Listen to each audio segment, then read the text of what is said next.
నేను చాలా బాగున్నాను. ఈరోజు అయితే కూరగాయల మార్కెట్కి వెళ్ళానండి. ప్రభాస్ కాలేజీ దగ్గర కూరగాయల మార్కెట్ ఉందిగా, అక్కడికి వెళ్ళాను. కూరగాయల రేట్లు ఎలాగున్నాయో చూసేద్దాం. కాకరకాయలు, బెండకాయలు, ములక్కాయలు అన్నీ బాగా తాజాగా ఉన్నాయండి. ఇన్ని కూరగాయలు ఏ కూరగాయలు తీసుకోవాలో తెలియలేదు. అసలు అన్నీ బాగా తాజాగా ఉన్నాయి కూరగాయలు.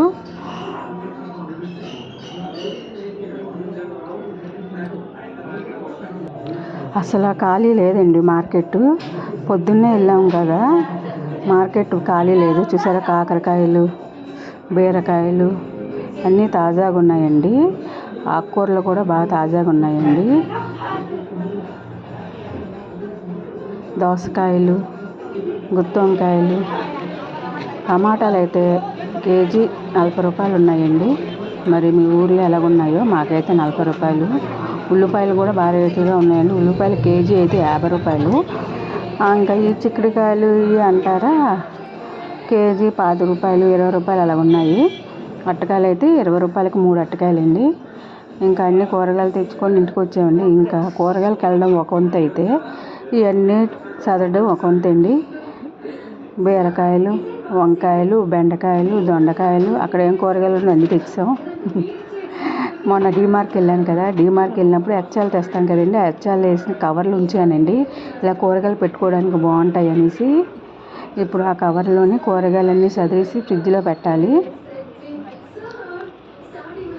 అన్నీ తెచ్చామండి కూరగాయలు. పాలకూర, ఆకుకూర, తోటకూర అవి కూడా తెచ్చామండి. తోటకూర, పాలకూర, మెంతుల కూర, తర్వాత ఏమో బచ్చల కూర అంటారుగా, అవి కూడా తెచ్చామండి. ఆకుకూరలు అన్నీ తెచ్చాం. టమాటాలు మాత్రం బాగా తాజాగా ఉన్నాయండి, కానీ రేట్ ఎక్కువ, 40 రూపాయలు. మా ఆయనేమో ఎక్కువ వాడమాకన్నారు. ఇవన్నీ కవర్లో ఫ్రిడ్జ్లో సదురుకునేసరికి అయిపోద్దండి ఇంకా పని. దోసకాయలు, అన్ని కూరగాయలు తాజాగా ఉన్నాయండి. ఇంకా మా అమ్మాయి నేను సదురుతున్నాము కూరగాయల్లోని.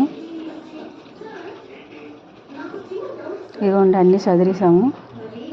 ఫ్రిడ్జ్ ఖాళీ లేదు అసలు, మా చిన్న ఫ్రిడ్జ్ కదా, ఫ్రిడ్జ్ నిండిపోయింది. ఇంతే ఫ్రెండ్స్, ఈ వీడియో మీకు నచ్చినట్టయితే ఒక లైక్ చేయండి.